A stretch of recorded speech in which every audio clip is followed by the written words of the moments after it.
Hey everyone, it's Liquid Maverick here again. Just gonna try to get these out as I can. I don't have a lot of free time. I have two kids at home, so but the next thing I wanted to kind of walk through for those who are curious.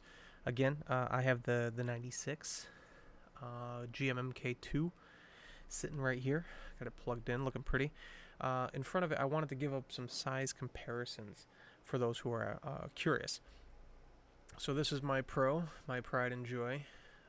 But that's not what we're here to show. But I wanted to show a little bit of a size profile difference between the 96 and the Pro. So if you take a look, it's not drastically. I'm gonna try not to smash it. It's not drastically bigger than the Pro, actually. So I'm trying to line up with my hand over here to show you the overlap. I guess I'll set it on top. It's such a beefy boy. Over here, you just have about 2 rows. So between the Pro footprint and the 96, you can see there's just a little excess. Now, embarrassing revelation that I have to state. I didn't originally realize the complete different layout until I really started fiddling with it. That video that I shot, I got this thing out and wanted to show you guys immediately. I got super excited. But what I didn't realize is the loss. I won't say loss because that's not the appropriate word, but the home, page up, page down, and print screen delete key set has been. It used to sit right above the arrow keys here, so it would be right up here, and then you'd have your numpad over here. That's been done away with.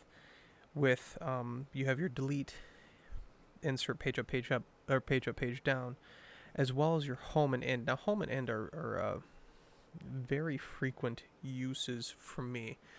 Now, what I found during regular use is that with numlock on, these become num keys, but I'm going to see if I can get this really close. Let's see if you can see it.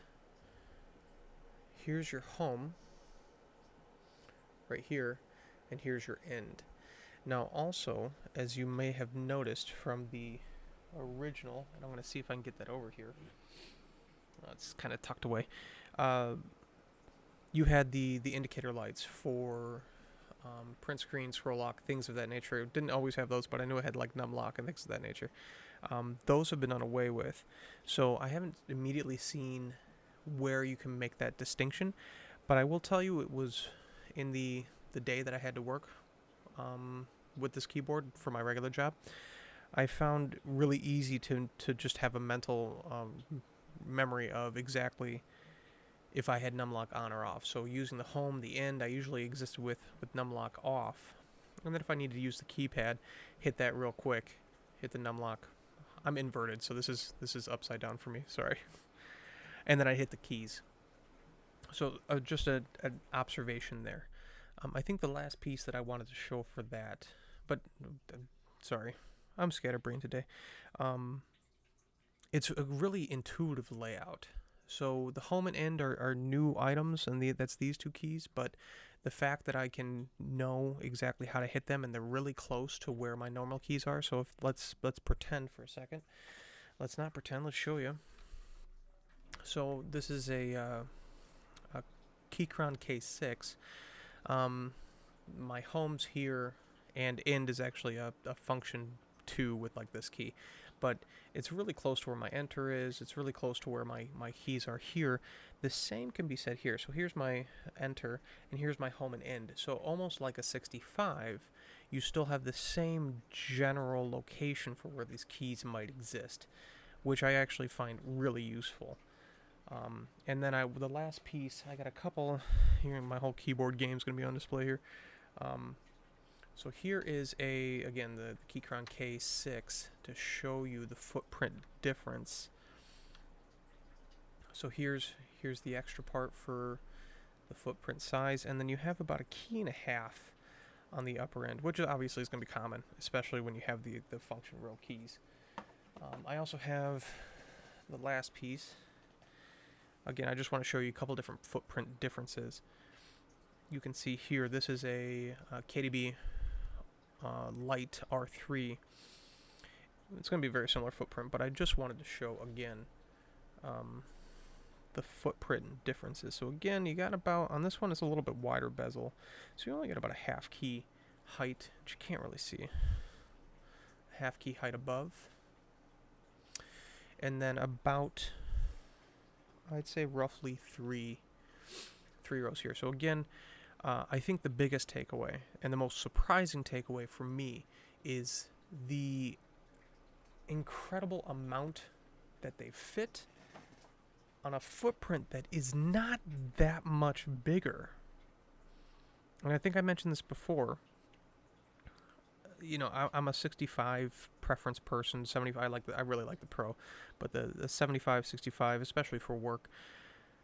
But the fact that I can put this on I have a really tiny work desk. The fact that I can fit this on my desk and not feel like it's overbearing or taking up so much space is an absolute shock, in the best way, I have to say. Last item, and I will end this video, I promise. I mentioned last time, yes, the stabs are fantastic, and you really can't hear them. So let me hear. The mic actually does do a pretty good job picking up. So here, you're going to see me a little bit. Here we go. There we go. So here's my Pro, and I'm sure that's my space bar. I know it sounds fantastic. You don't have to tell me. My shift. Here's the stabs on mine. Now this is obviously lube. This is Band-Aid modded, all that kind of stuff. And they're PCB mounted. Let's come to the GMMK2. Again, these come stock with PCB, I think pre-lubed stabs. Again, supports, and I didn't mention this, it supports PCB, sorry, they're plate mounted, but they supports PCB mounted as well. It's something I forgot to mention. But if you listen to these pre-lube stabs, and this is going to be a much better, I don't even know if you can hear it, but you got to be kidding me. I'll be honest. I'm going to tear this thing apart in the next couple days. I'll just give you a heads up. But I'm not entirely sure I want to replace the stabs, even though they're plate mounted. They are,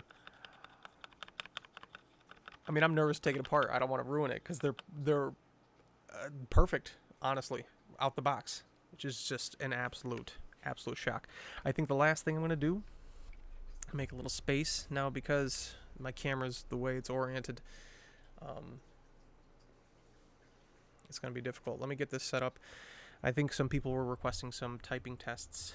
Let me get this down. I'm going to get this out of the way. So I'm going to try to orient my mic the best I can. I'm going to have it right in front of your face. But this is going to have the best capture. I think you can kind of hear this. So let me pull up something I can type on. And here you're going to have the first sound test. Untouched, Fox linears, factory everything. I have not taken this. I'm excited to take it apart. I'm nervous because it's so wonderful to start with, but stock everything, just a little type test. So here we go. I'll stop talking now.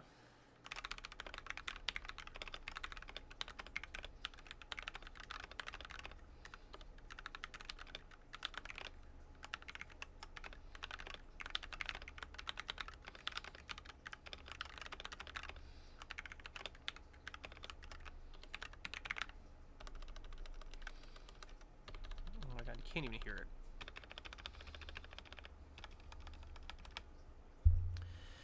Okay, I've ranted long enough.